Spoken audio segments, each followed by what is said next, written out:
OBC हितैषी बनने की होड़, एमपी की सियासत ओबीसी की ओर। बीजेपी कांग्रेस देगी 27% आरक्षण। अब 2023 से पहले पंचायत का रण। एक बार फिर एमपी की सियासत ओबीसी के इर्द गिर्द घूमती नजर आ रही है। पंचायत चुनाव में ओबीसी आरक्षण पर सुप्रीम कोर्ट के फैसले के बाद बीजेपी और कांग्रेस दोनों में ओबीसी हितैषी बनने की होड़ मची है। इधर बीजेपी ने चुनावी मैदान में उतरने की तैयारी कर ली है। बीजेपी ओबीसी को 27% से ज्यादा टिकट देगी। बीजेपी पंचायत चुनाव में महाविजय के संकल्प के साथ उतरेगी। दिल्ली से लौटने के बाद सीएम शिवराज ने ओबीसी को न्याय दिलाने का वादा किया है, लेकिन षड्यंत्र और महापाप कांग्रेस ने किया है। तो एक इनके इस पाप का पर्दाफाश भी करना है। पूरे आत्मविश्वास के साथ महाविजय का इतिहास रचने, ओबीसी को न्याय देकर, समाज के सब वर्गों को न्याय देकर हम आगे बढ़ने का काम करेंगे। यही तो कांग्रेस थी जो चलते चुनाव को रुकवाने का पाप कांग्रेस ने किया। लेकिन हम लोगों की तैयारी पूरी हो गई थी, हम लोग तो मैदान में जा रहे थे।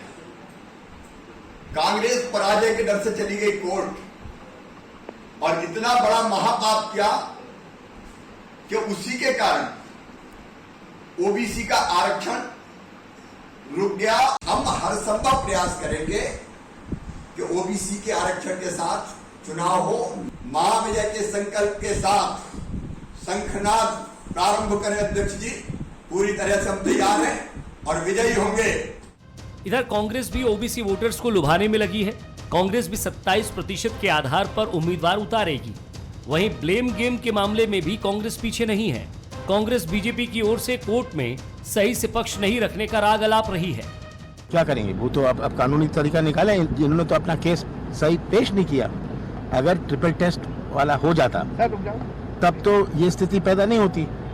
सुप्रीम कोर्ट ने अपने ऑर्डर में लिखा है कि जो इन्होंने हमें डिटेल्स दी हैं, ये अधूरी हैं। सर, क्या बचना चाह रही है सरकार चुनाव से?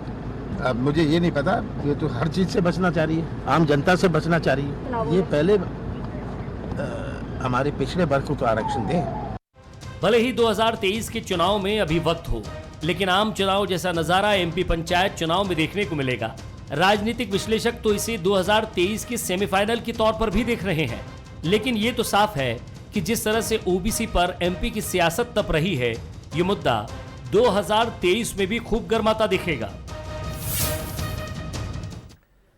नमस्कार, मैं हूं आपके साथ विजय कुमार पंड्या। बंसल न्यूज देख रहे हैं आप। आज का हमारा मुद्दा है सियासत और सियासत में ओबीसी। जी हां, एमपी की सियासत 27% पर लड़ी जा रही है फिलहाल। और ये 27% क्या वाकई 2023 का रण बनेगा?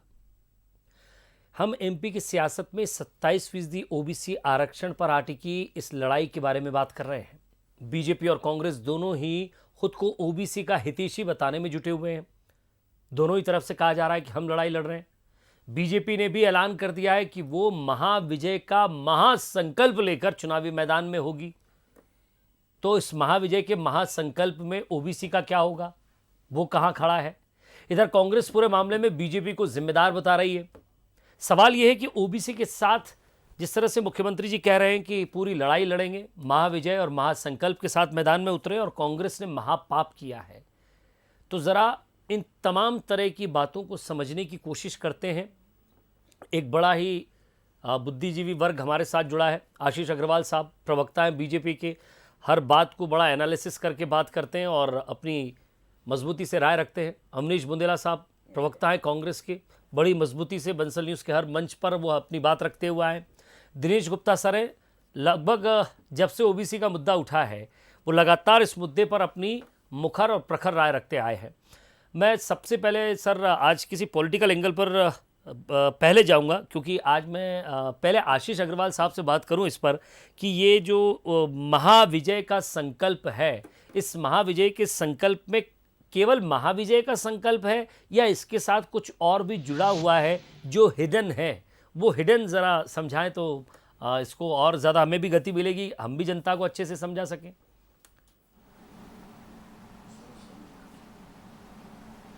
देखिए, एक तो भारतीय जनता पार्टी एक जीवंत संगठन है जो सदैव 24 घंटे सातों दिन जनता के लिए समर्पित रहता है। और जब चुनाव नज़दीक आते हैं तो उन्हीं कार्यों के आधार पर हम जनता के बीच उतरते हैं और हर चुनाव में अपना 100% देते हैं। तो ये जो नगरीय निकाय चुनाव हैं, जो भारतीय जनता पार्टी 27% पिछड़ों को आरक्षण देकर तय करना चाहती थी, वो कांग्रेसियों के षड्यंत्र के कारण अभी नहीं होता दिख रहा है। हम मॉडिफिकेशन पिटीशन में जा रहे हैं, पर फिर भी हम चाहते हैं कि अदालत के आदेश को पालन करते हुए हम अपनी तैयारियों में लग जाएं। पर विषय ये है कि जो षड्यंत्र कांग्रेस ने मध्य प्रदेश के पिछड़े वर्ग के साथ किया, उसका तो भांडाफोड़ करना ही होगा ना विजय जी। कांग्रेसी मुझे जवाब दें, आज नहीं, मैं तो 42 साल की बात करता हूं। 42 साल कांग्रेसियों ने मध्य प्रदेश में शासन किया। एक पिछड़े वर्ग का मुख्यमंत्री बता दें जो इन्होंने अभी तक दिया हो। ये बड़ी बड़ी बातें कर रहे हैं, उनको बहुत टिकट देंगे। सुभाष यादव जी के साथ जिस तरीके से कांग्रेसियों ने विश्वासघात किया था और दिग्विजय सिंह को बनाया था, वो पूरा इतिहास जानता है। अभी हाल ही में जो एक इनके बड़े पिछड़े वर्ग के नेता अरुण यादव, वो मंच से रोते हुए पाए गए और उन्होंने कहा कि मेरी तो फसल ही कांग्रेसी लूट के ले गए। जब ये बर्ताव कांग्रेसियों का पिछड़े वर्ग के नेतृत्व के साथ रहा, आक्रोश से तो भीगे आज हुए वो थे। एक जो छद्म, एक जो मिनट के लिए रुक रहा हूं सांकेतिक सर रूप से आपको। 27%, आज तो वो पूरे आक्रोश से भीगे हुए थे। वाटर कैनन का पूरा इस्तेमाल हुआ उन पर और उसी भीगे हुए कपड़ों में उन्होंने कहा कि हमारी लड़ाई तो जारी है और यहीं से शुरू होती है, एक शंखनाद है। देखिए, मरता क्या ना करता, उनकी लड़ाई तो पहले दिग्विजय सिंह जी से है, उनके पुत्र मोह से है, फिर कमलनाथ जी से, फिर जाके वो भारतीय जनता पार्टी से लड़ेंगे।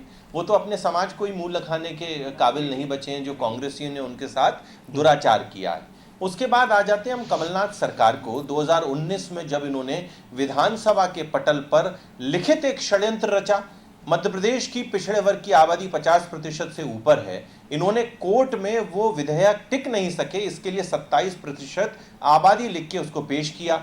उसके बाद 9 मार्च से लेके 17 मार्च तक कमलनाथ मुख्यमंत्री रहते सोते गए, उन्होंने वकील खड़ा नहीं किया।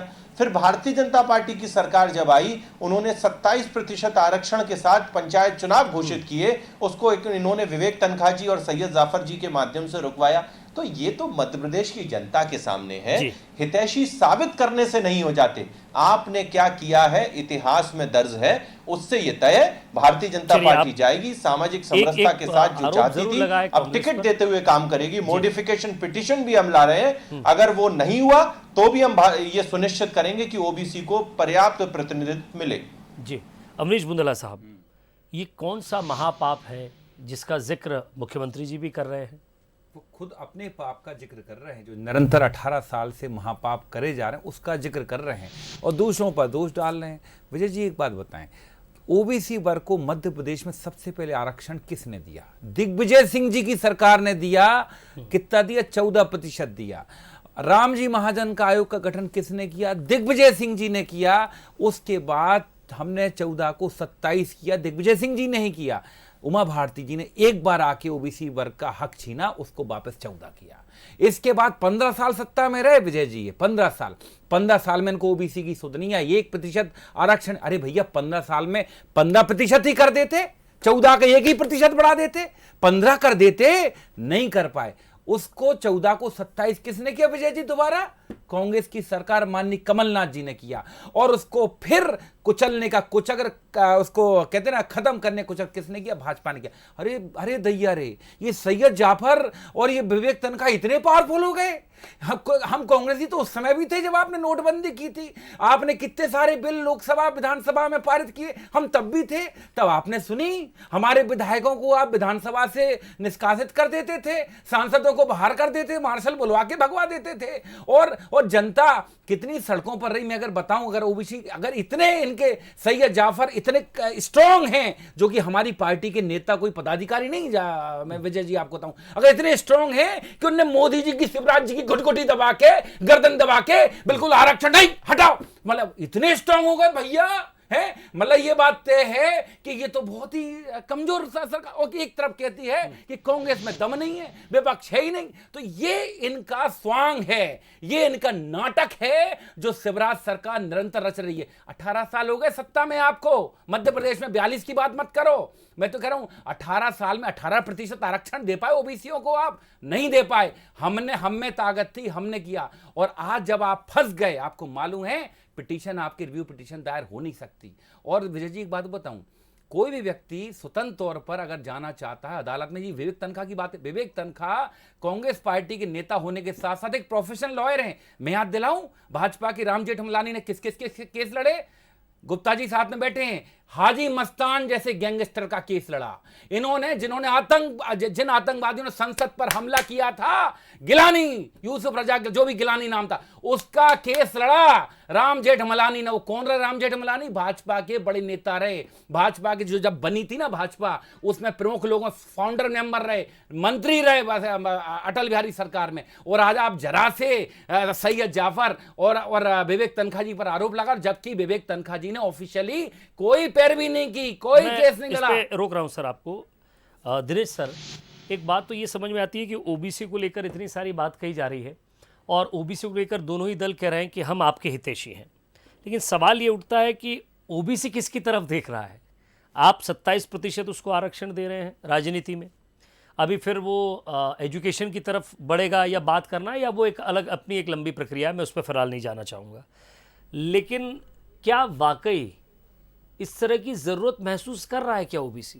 देखिए, आरक्षण को लेके कोई भी राजनीतिक दल उसके विरोध में नहीं होता, वो हितैषी ही होता है।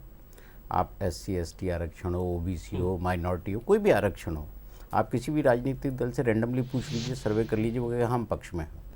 लेकिन ये मामला केवल मध्य प्रदेश का नहीं है। आप इसको पूरा जो देखेंगे ना, 27% आरक्षण केवल मध्य प्रदेश में फैसला हो गया।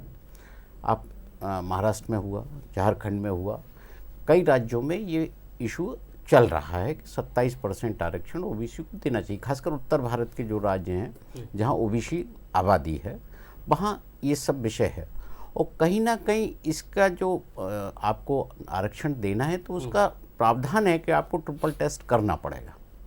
आप यदि नहीं करेंगे तो कोई भी सरकार हो, किसी भी राजनीतिक दल की, वो हितैषी नहीं हो सकती।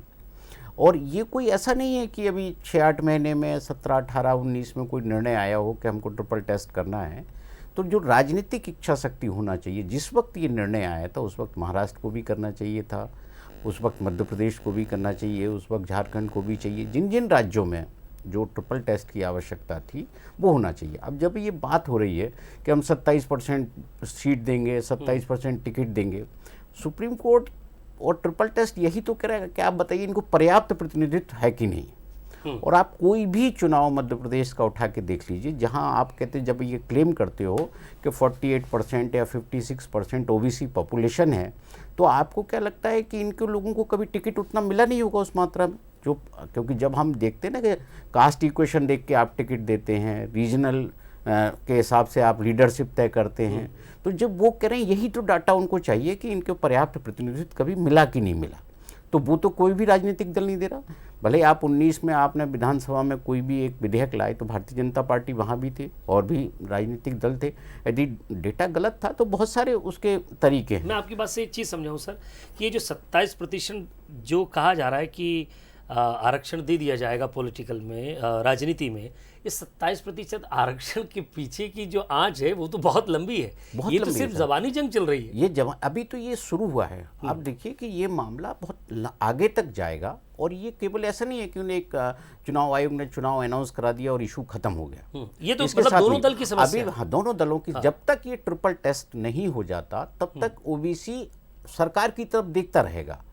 अभी तो आप देखिए गवर्नमेंट जॉब वाला मामला तो मध्य प्रदेश हाई कोर्ट में, क्योंकि उसके जो 50% की लिमिटेशन है वो है। एक मामला ये अलग चल रहा है कि निकाय चुनाव में आप कैसे रिजर्वेशन देंगे। निकाय के बाद फिर क्या होगा, फिर आप कहेंगे कि लोकसभा विधानसभा में भी हमको उसके हिसाब से रिजर्वेशन चाहिए, क्योंकि ट्रिपल टेस्ट वही पास हुआ है। हाँ, ट्रिपल टेस्ट में जब ये पाए कि इनको प्रतिनिधित्व नहीं है, फिर आगे की बात होगी। तो ये लड़ाई तो अभी शुरुआत हुई है इसकी, जो है काफ़ी दिनों से ये दबा हुआ मामला था। और जो राजनीति है आने वाले दिनों की, वो इसी के इर्द गिर्द हमको दिखाई देगी। जी, आशीष अग्रवाल साहब, मैं एक बात पर आ जाता हूँ चलिए, इस बात को आप जिस तरह कह रहे हैं और दोनों दल कह रहे हैं, बुंदेला साहब ने भी यही बात कहा कि 27% आरक्षण तो हम देना चाहते थे और आप कह रहे हैं कि आप उनके महापाप को हटाकर आप जो है आपकी सरकार जो है वो इसे बेहतर तरीके से लाएगी और सारी चीज़ें डाइल्यूट करने के बाद जो है वो ओबीसी को न्याय दिलाया जाएगा।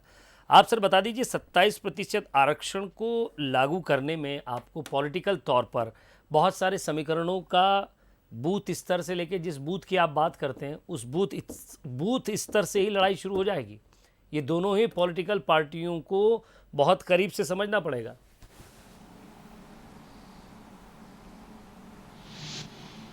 समाज में सामाजिक समरसता हो, हर वर्ग को उसका उचित प्रतिनिधित्व मिले, इसमें लड़ाई क्यों होगी विजय जी? ये तो एक आदर्श व्यवस्था फिर है। जनरल को भी सर यही दे दीजिए सर, जनरल का जो अपना है और सर जो जनरल का है हर आदमी करता और जो बाकी बचे हैं उनको भी आप कह दीजिए, SC ST को भी कह दीजिए। आपकी वहाँ तो आप सीट का कंफर्म करके ही चलते हैं कि साहब SC कितनी है, ST कितनी है।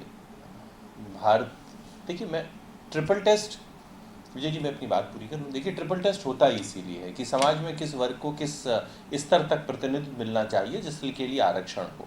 अगर 27% ओबीसी वर्ग को आरक्षण मिलना चाहिए तभी मिलेगा, और उसका हकदार अगर SC ST होगा उनको भी उसके रेशियो में मिलना चाहिए।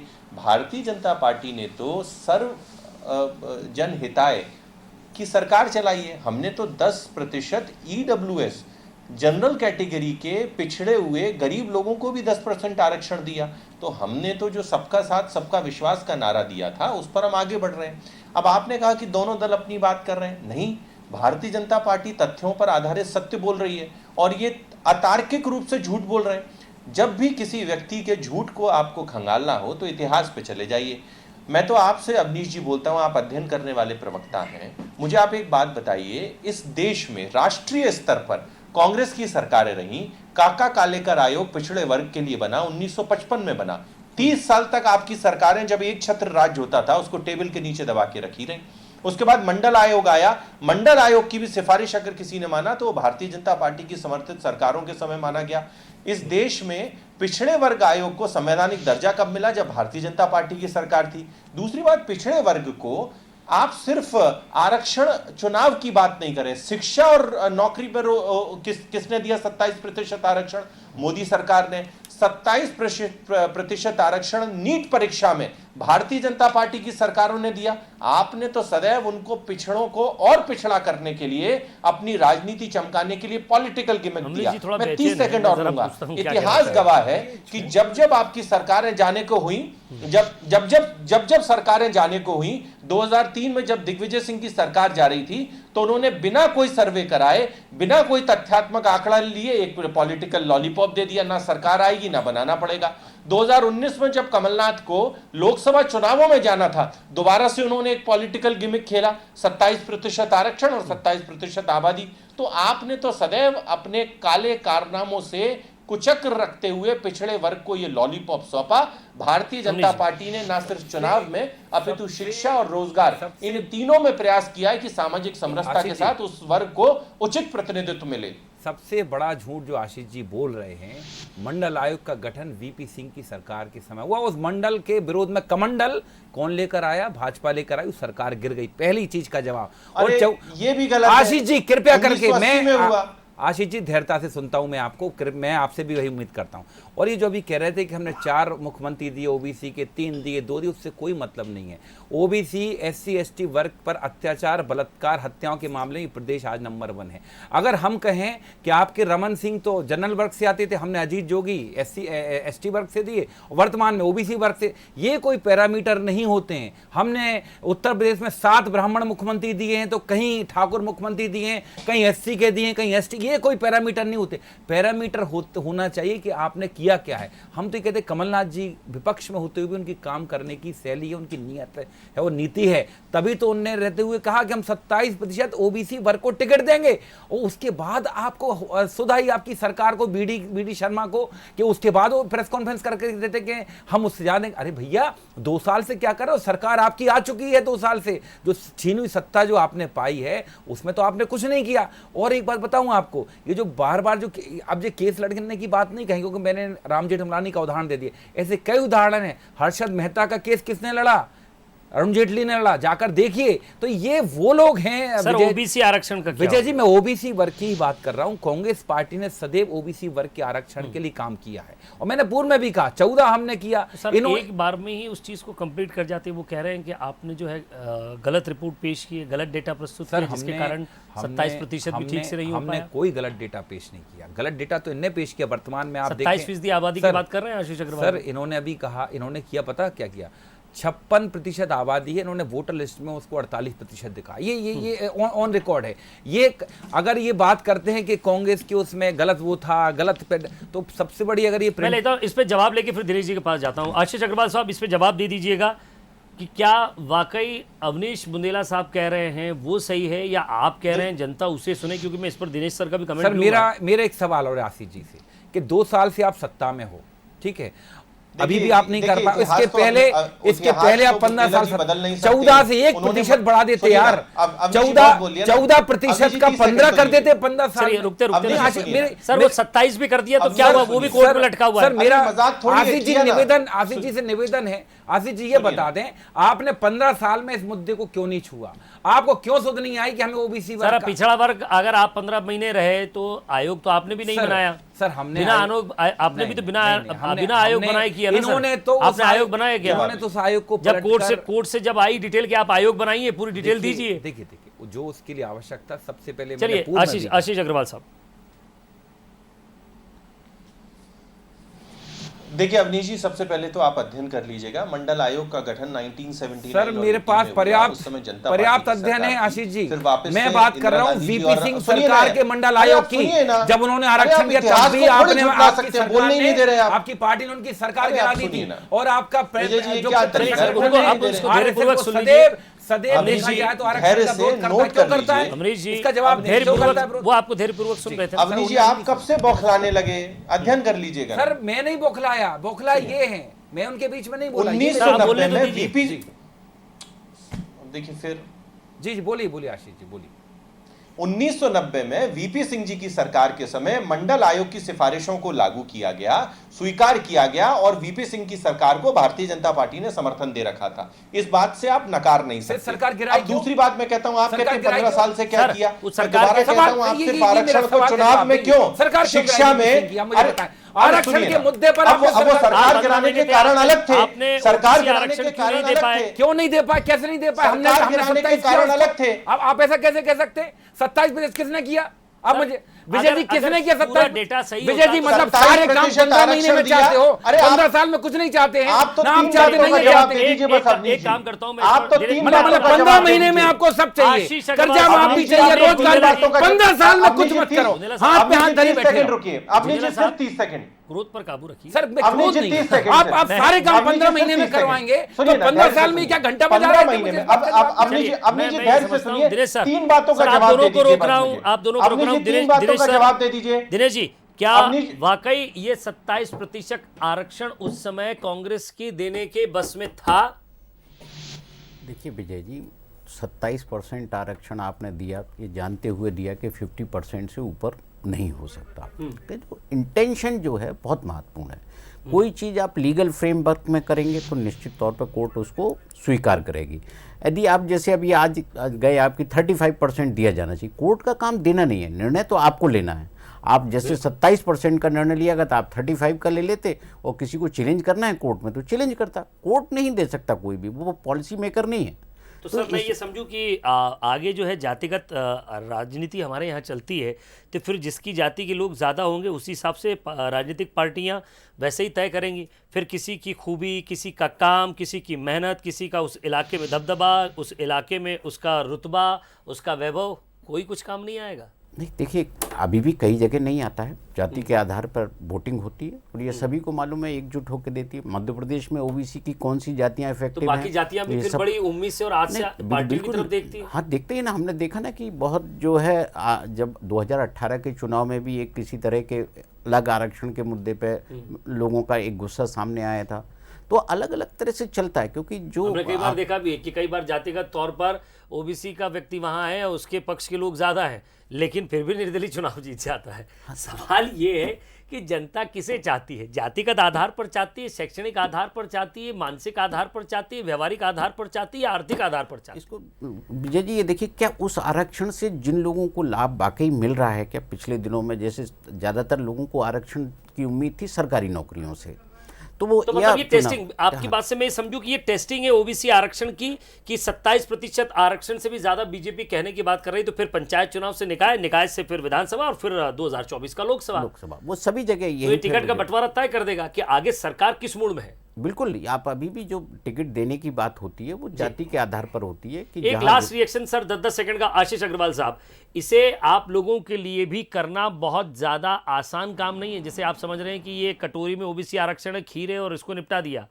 ये बहुत बहुत आप लोगों के लिए टिकट बंटवारे में आप लोग भी बहुत अच्छे से समझते हैं इसको, वहाँ की क्षेत्रीयता, वहाँ की भौगोलिक स्थिति, वहाँ की राजनीतिक स्थिति, जातिगत स्थिति को बहुत अच्छे से समझते हैं। केवल जातिगत आधार पर टिकट देती तो बीजेपी कई जगह कई लोगों की टिकट नहीं काटती। देखिए, भारतीय जनता पार्टी वो क्रिकेट टीम है जिसकी बेंच स्ट्रेंथ बहुत मजबूत है और भारतीय जनता पार्टी अपने कार्यकर्ता को ये समझा के रखती है कि उसका लक्ष्य सिर्फ चुनाव लड़ना नहीं, अपनी विचारधारा को मजबूत करना है। तो कोई परेशानी हमें आने वाली नहीं है, सिर्फ फुटबॉल तो कांग्रेस में होगा। कांग्रेस ही मुझे बस 3 बातों का जवाब दे दें। 15 महीने में जब इन्होंने 27% आरक्षण का विधेयक लाए थे तो 9 मार्च से 17 मार्च तक वकील क्यों नहीं खड़ा किया? और उसके बाद जब चुनाव में आरक्षण के अगेंस्ट पिटीशन लगी तो उन्होंने शिक्षा में और नौकरी में क्यों नहीं उस 27% आरक्षण को लागू किया? इनकी सरकार तो 2020 तक रही। भारतीय जनता पार्टी की सरकार ने नौकरी में, शिक्षा में, दोनों में लागू किया। ये हमारे मंसूबों को बताता है। और 27% आरक्षण हमने चुनाव में भी लागू कर दिया था। और ये बात करते हैं विवेक तनखा की, विवेक तनखा जी को ये क्यों नहीं निष्कासित कर देते हैं कमलनाथ जी? क्यों नहीं सोनिया गांधी कहती हैं कि तुमने पिछड़ों का हक मारा, उनको निकाले? तो ये आपका अपना एक पक्ष होता है, मैं रोक रहा हूं सर आपको, लास्ट एक कमेंट आपसे, मुंदेला साहब, षड्यंत्र आपका एक्सपोज हो चुका है। 10 सेकंड आपके पास। सर देखिए, भारतीय जनता पार्टी, पूरी शिवराज सरकार इस मामले में पूरी तरह से बेनकाब हो चुकी है, एक्सपोज हो चुकी है। और अब ओबीसी वर्ग इनके छलावे के, ओबीसी वर्ग खुद देख रहा है कि हमने तो ओबीसी वर्ग तो सर आपके पास आया ही नहीं। अगर आप कह रहे हैं कि वो छलावा कर रहा है, महासभा आपके पास आई क्या? सर एक बात मुझे बताएं, सरकार के पास ओबीसी के किसी भी संगठन ने आपसे आके कांटेक्ट किया क्या? विजय जी एक बात है, हम अब विजय कई कि आपने उनकी फसल लूट ली, कई ओबीसी संगठन आए हैं। अरे ओबीसी नेताओं की फसल लूट ली अवनीश जी आपने। आशीष जी ध्यान रखिए, अगली डिबेट में बोलने नहीं दूंगा अगर आप इस तरह की हरकत करेंगे तो। 10 सेकंड की बात है, अगली बार फिर फंसेंगे, फिर मत बोलना कि ऐसे बौखला रहे हैं। ये आखिरी 10 सेकंड के कमेंट में अगर आप ये हरकत, मैं वादा कर रहा हूं अगली डिबेट में आप बोल के दिखाइएगा। सर आप अपना 10 सेकंड पूरा कीजिए ना। नहीं तो वो जब खराब कर रहे हैं तो फिर कैसे? और 10 सेकंड में आपको भी नहीं पूछना चाहिए था सवाल, आपने अपने पूछ लिया, मेरे 10 सेकंड गए। अरे मैं आपको एक्स्ट्रा 10 सेकंड देता हूं मुंदेला। मैं वही निवेदन कर रहा हूं कि ये एक्सपोज हो चुके हैं, पूरी तरह से एक्सपोज हो चुके हैं। और ओबीसी वर्ग, सुनिए, कोई वर्ग ना सरकार के पास जाता है ना, ये सरकार का और राजनीतिक दलों का ये उनका कहते हैं ना फर्ज है कि उनका कर्तव्य है कि कम से कम समाज के संगठन जो समाज इतने सेकंड कमजोर लोग खर्चा हो गया है तो मैं दिनेश सर 10 सेकंड आपके पास भी रुकता हूं कि क्या वाकई ये ओबीसी आरक्षण जो एक मकड़जाल बन चुका है, इससे सरकार बाहर निकल पाएगी? नहीं, देखिए, किसी भी आरक्षण से सरकारें बाहर नहीं निकल सकती। जो आरक्षण 10 साल के लिए आया था वो आज भी चल रहा है, और जब ये नया आरक्षण आएगा जी तो वो भी चलेगा। तो ये जो है दिन प्रतिदिन जो है ये चुनौतियां बढ़ती जाएंगी, और एक दबाव सरकार पर इस बात का भी होगा कि आरक्षण को विड्रॉ किया जाए, या फिर सरकारें जो है टैलेंट को और यूज करने के लिए कहीं तो फिर नए रास्ते तलाश करेंगी। क्योंकि आरक्षण की व्यवस्था इसलिए की गई थी, अब जरा इसको भी समझने की कोशिश करते हैं। हमें लगता है कि सबका धन्यवाद करना होगा यहाँ। आरक्षण की व्यवस्था भी इसलिए की गई थी कि सवाल ये कि जो वर्ग पिछड़ा हुआ है आर्थिक आधार पर, राजनीतिक आधार पर, और साथ ही वो अपनी जीवन की मूलभूत सुविधाओं के आधार पर, उसको आगे बढ़ाना है। लेकिन क्या ये आरक्षण एक ही मुद्दा बचा है, या ओबीसी के अंदर ऐसे कई लोग हैं जिन्हें वाकई उस चीज़ की ज़रूरत है? अगर जो संपन्न है उसे छोड़ दिया जाए क्या? और इस आरक्षण की बाकी मलाई को दूसरे ग्रुप भी देखते हैं, दूसरे जातिगत दल भी देखते हैं, वो भी सोचते हैं कि कम से कम कभी मौका मिलेगा तो हम भी ये दबाव बनाएंगे, ये प्रेशर बनाएंगे। कई तरह के आंदोलन आपने देखे होंगे, ट्रेनें रुकती हुई, पटरियाँ उखड़ती हुई, वो भी हमारे सामने है। लेकिन सवाल ये है कि आखिर इस आरक्षण को हम किस दिशा में ले जा रहे हैं, ये भी समझना होगा। आगे देखिए, छत्तीसगढ़ में आज का मुद्दा राज्यसभा में कांग्रेस का रास्ता साफ। नमस्कार।